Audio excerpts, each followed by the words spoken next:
Hey guys, Hybrid Tour Reviews here with a Star Wars The Black Series Artillery Stormtrooper. I'm sorry to interrupt the video that you were about to watch, but I just had to tell you a little bit about this guy.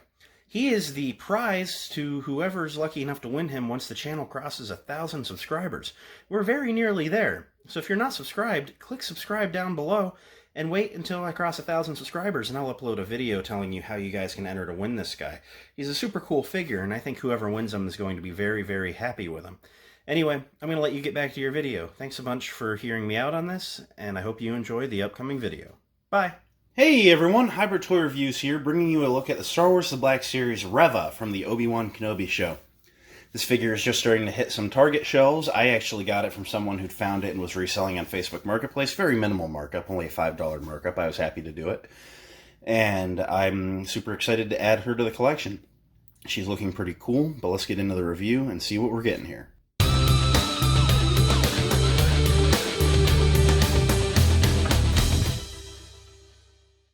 You guys know the drill. We always start by taking a look at the packaging. So up at the very top, you get your Star Wars The Black Series logo above a big window showing Reva and her accessories off nicely. You get the Star Wars Obi Wan Kenobi strip across the front. Reva quotes third sister.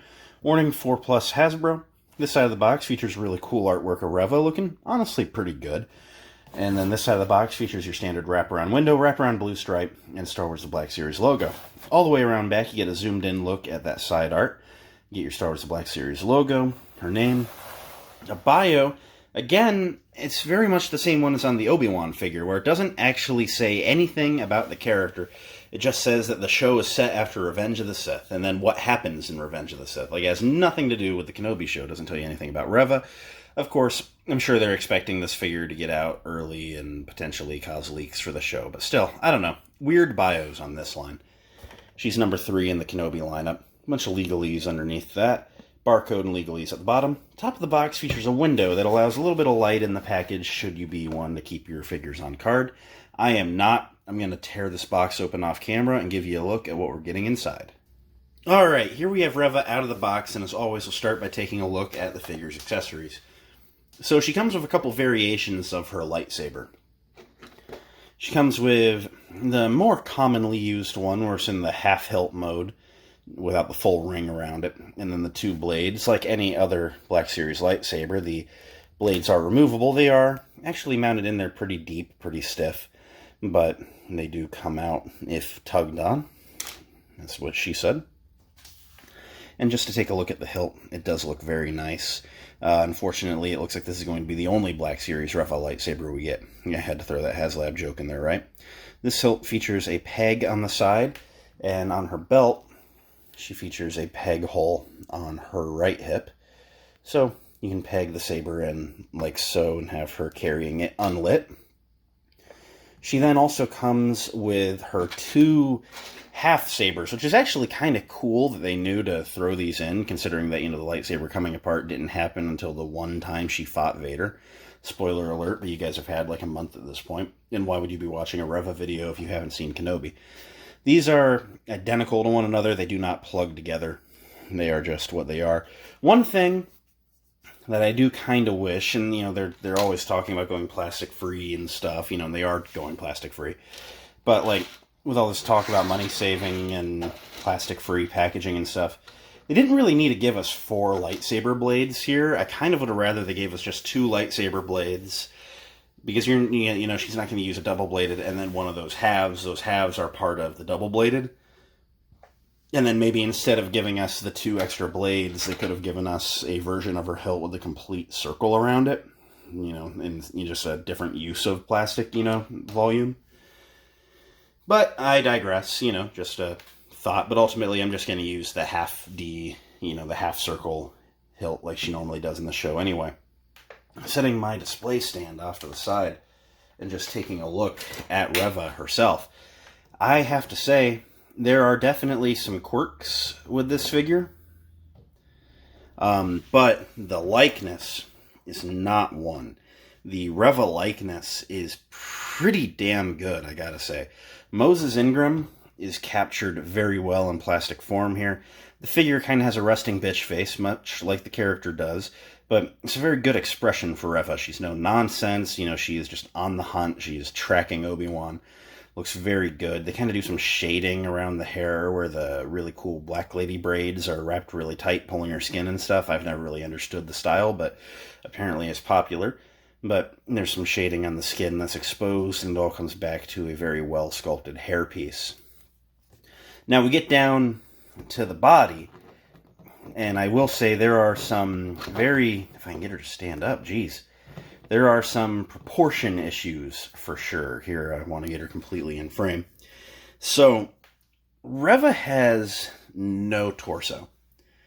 Like, her torso's very squished and her legs are very long. I'm not quite sure how the anatomy of that works, but I've looked at some photos of the actress in costume on set. It's not like Moses Ingram is built with a short torso. She's built with very average proportions. And then the action figure, I mean, it's like very Mike Wazowski. It's like a little round body with long legs and arms, you know. I do have to say the proportions on Reva are rather terrible. Like, had Obi-Wan actually been allowed to fight her in the show, like I had kind of assumed we would see at some point, Darth Mauling her would not have been an option. He would hit her in the lungs or he would hit her in the legs. Like, there is basically no abdomen to the figure.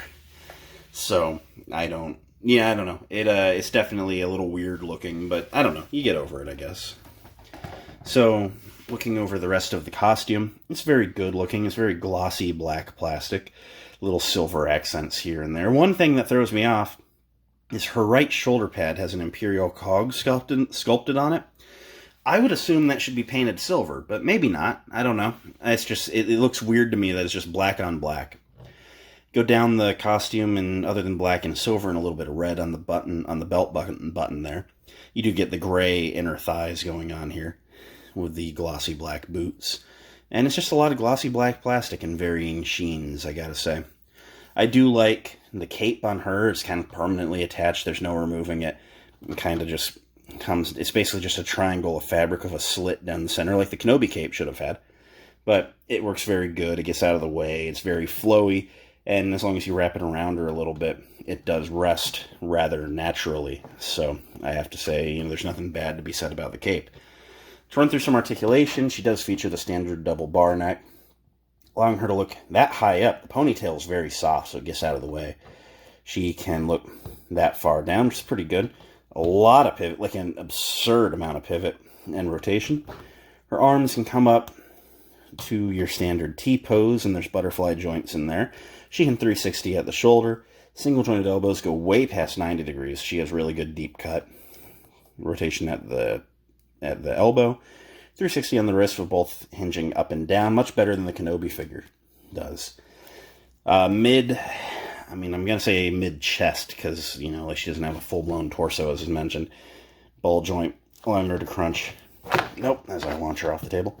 Allowing her to crunch that far forward, a little bit back. Get some side-to-side pivot and rotation. Her legs can kick that far apart. She can kick pretty far forward. Actually a pretty decent amount back. And then upper thigh rotation. Single jointed knees can only really hit 90. There is no boot cut. There's a very big seam around the boot, but there's no actual cut to it. And then her feet can point straight down, really far forward, and there's a forward-facing pin for rocker, allowing her to stand in some pretty decently wide stances with both feet flat on the ground. Getting her to stand up unassisted there. Let's bring in some figures for size comparisons. Here is the Kenobi series Obi-Wan, who I've just recently reviewed, seeming slightly taller than her. I think Obi-Wan's of a sort of standard height, but she's just kind of tall in the show. Here is the Jedha Patrol Stormtrooper that I just used as an officer, standing slightly taller than the both of them.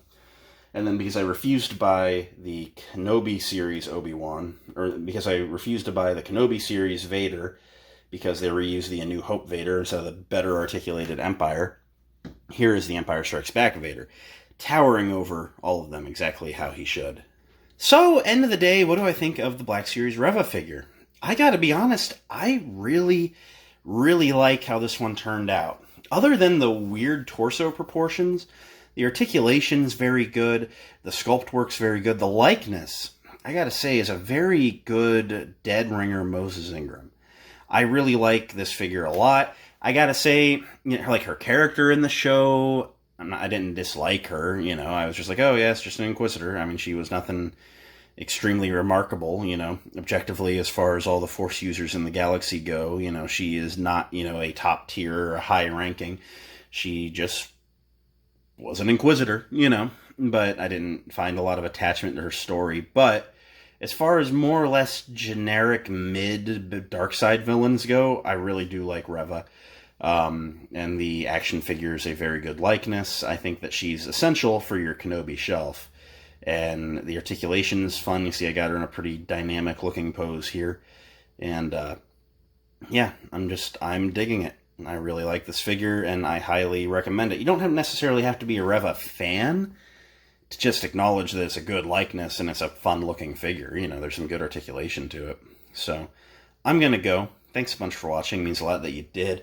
If you enjoyed, you should leave a like, comment, and if you want to be entered into that Artillery Stormtrooper video, you got to subscribe. And then when I hit 1,000 subscribers, I will post a video that people can comment on, and I'll pull a random comment from there. So, if you are interested in that I showed in the beginning, you should definitely subscribe. I'm going to go work on some other videos. Again, thanks a bunch for watching, and until next time, may the Force be with each and every one of you. Bye!